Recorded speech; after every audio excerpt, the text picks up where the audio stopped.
ቀን አገር ሲመሩ ይውላሉ፣ ሌሊትም ከፈሉን ለልፍ እየፈለጉ ያስተዳድራሉ፣ የተወሰነውን ደግሞ ሲሰግዱ ያድራሉ። እኔ እኮ ይላሉ ቀን ባርፍ አመራሬ ህዝቤ ችግር ውስጥ ይወድቃል፣ ሌሊት ባርፍ ጌታዬ ጋር ማወራው ወሬ ስለሚቋረጥ ነፍሴ ትጠፋለች ይሉ ነበር። ታዲያ በአንድ ምሽት ላይ አገሪቱን ሲያስሱ አንዲት ሴት ከህዝብ ነጠል ብላ ያለቀሰች አገኙት። አንቺ ሴት ሆይ ምን ነካሽ አሏት። አይ የኛና ዑመርን ነገር አላህ ያስተያየ አለች። ምን ገጠመሽ? ይሄው ምበላው የለይ ተቸግሬ።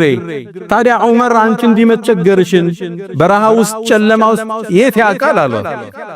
እሷም መለሰች የኛን የመምራት ኃላፊነት ወስዶ አያቅሽም ትለኛለህ እንዴ አለች። ሰይድና ዑመር ደነገጥ፣ አለቀሰ። ወዲያው ተመለሰና በይተልማል የሙስሊሙ መጋዘን አለ፣ ግምጃ ቤት አለ፣ ዱቄት አወጣ።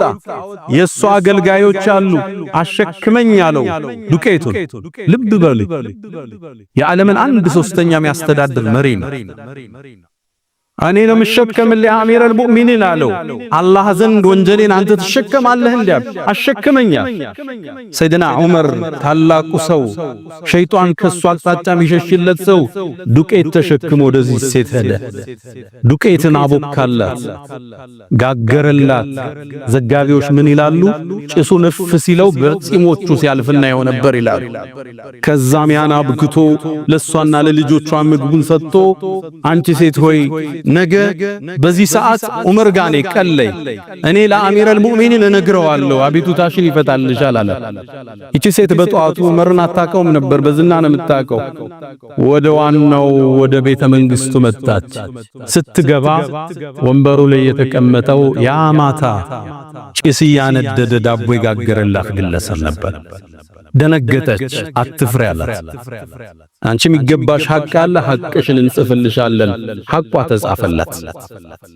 መሪነት ኃላፊነትን፣ ፍትህ ይፈልጋል፣ ጥንቃቄ ይፈልጋል። የትም መስጊድ ኢማም ሙአዚን እንዳይበደል የወሰድናቸው መሬቶች ከ125 በላይ መሬት ወስደናል አዲስ አበባ ውስጥ። ለአላህ ምስጋና ይገባው። ከዛም ለጠቅላይ ሚኒስትሩ 125 ቦታዎች ወስደናል። ይሄን መስጊድ አፍሪካ ህብረትን የነጃሽን መስጊድ ጨምሮ እኒህን ተከታትሎ መቋጨት፣ ሐጅ ላይ ሰው እንዳይበደል ማድረግ፣ በየመስጊዱ ሮሮ ለቅሶ እንዳይኖር መስገጃዎቹ በትክክል መሰራታቸውን፣ መስጂዱ በንጽህናው መጠበቁን ወርዶ መከታተል ይፈልጋል። ተክሊፉ ላ ተሽሪፍ፣ ሽልማት አይደለም። ወርዶ ህዝብ ጋር መኖር ይፈልጋል። ፉደይል ኢብኑ ዒያድ ታዋቂው ታቢዒን፣ ኻሩን አልረሺድ ታላቁ ንጉስ ወደሱ መጣ። ምከረኝ አለው። እቺን ቃል ነው ያለው። አንተ አሚረል ሙእሚኑን ወይ ያስከው ቦታ ሽልማት አይደለም ኃላፊነት ነው፣ ተወጣዋል። የያዛችሁት ወንበር የተመረጣችሁበት ምርጫ ኃላፊነት እንጂ ሽልማት አይደለም። ጥንቃቄ የሚፈልግ። ሁለተኛው ወርዳችሁ የህዝቡን ችግር ማዳመጥ ይፈልጋል። ብዙ ጊዜ አመራሮቹ ከላይ ይቀመጡና ከስር ሪፖርት ነው የሚደርስላቸው በእነሱ ኃላፊዎች። መሪ እንደሱ አይደለም። ራሱ መሬት ይወርዳል፣ ህዝቡ ዘንድ ይቀላቀላል። የህዝቡን ሮሮ ጠጋ ብሎ ያዳምጣል። ምንድነው ችግሩ? የማህበረሰቡ ችግር ምንድነው? ምን ጎደላችሁ? የመሪ ኃላፊነት ይሄ። ዑመርን ዳግም እናንሳ። በአንድ ምሽት ላይ ሰይድና ዑመር አሁንም አገሪቱን በጨለማው ማሰስ ጀመሩ። አንዲት ሴት ልጇ ያለቅስባታል፣ በጣም ይጮሃል። ጠጋሏት። አንቺ ሰው ሆይ ልጁ ዝም አታስቢውም እንዴ? እሷ ምን አለች? አይ ልጄንማ ጡት እንዲያቆም እያስገደድኩት ነው አለች። ለምን ታስገድጂዋለሽ የማይጠባ አላት። አይ ዑመር እኮ አለች። አላወቀችውም እሱ መሆኑ። ዑመር እኮ ጡት ለሚጠቡ ሕፃናት ቀለብን አይቆርጥልንም። ስለዚህ ቶሎ ጡት ላስጥለውና በዚህኛው ልጅም ስም ቀለብ እንድናገኝ ነው አለች። ዑመር በጣም አለቀሰ። ወደ መስጂድ መጣ። ሱብሂ ሲያሰግደን ይላሉ ከለቅሶ የተነሳ የሚቀራውን ቁርአን አንሰማውም ነበር። አሰግዶ እንደጨረሰ ወደ ህዝብ ዞረ። ወይ ዑመር ስንትን ሕፃን አስቸገር፣ አላህ ዘንድ ምን ትሆን አንተ ዑመር? በሉ እንግዳ እናንተ ምእመናን ከዚህ በኋላ የሚጠቡ ሕፃናትም ቢሆን ቀለብ እንቆርጣለን ጡት አታስጥሏቸው ብሎ ወሰነ። የሕዝብን ሮሮ ወርዶ መስማት ይፈልጋል፣ ማዳመጥ ይፈልጋል፣ መቅረብ ይፈልጋል። የሆነ ቦታ ላይ አንድ ሙአዚን ተቸገረ። ችግሩ ምንድነው? መሪው መምጣት አለበት። ኢማሙ ጋር ችግር ተፈጠረ። ምንድነው ያለው? መታየት መደመጥ አለበት እንጂ ከላይ ተሆኖ መሪን ለማየት እንደ ፀሐይ የራቀን ከሆነ የኃላፊነትን ከመወጣት የራቀ ይሆናል። ሶስተኛው ነጩ መኪና ላይ ስንወጣ ሰፊው ቢሮ ላይ ስንቀመጥ አጀባና ጭብጨባ ሲበዛ ኩራት ወደ ውስጥ እንዳይገባ ልብ ማለትን ያሻል፣ መተናነስን ይፈልጋል። ነብዩና መሐመድ አለይሂ ሰላቱ ወሰላም ገጠሬ መጥቶ ሊሰልም ወደ መስጂዱ ሲገባ ከሰሃቦች ጋር ሁሉ የሚቀመጡት አዩኩም ሙሐመድ ይላል። ከናንተ መሃል ሙሐመድ የትኛው ነው ይል ነበር። በዚህ ልብ ሰሃቦቹ ጋር አንድ የሆኑ የተለየ ራሳቸውን ከፍ የማያደርጉ የመተናነስ ሞዴል ነበሩ። ረሱሉ ሰለዋቱላሂ ወተስሊማቱ ዐለይሂ ዝቅ ማለት፣ ህዝብን ወርዶ ማገልገል፣ ወርዶ ማጽዳት፣ ወርዶ መስጊድ ማስተካከል፣ አብሮ ማቡካት ይፈልግ። ከላይ በመመሪያ በደብዳቤ ብቻ አይደለም መጅሊስም ቢመራ ህዝብ ጋር መውረድ ይፈልጋል። ታች አውሮ አፈር መርገጥ ይፈልጋል።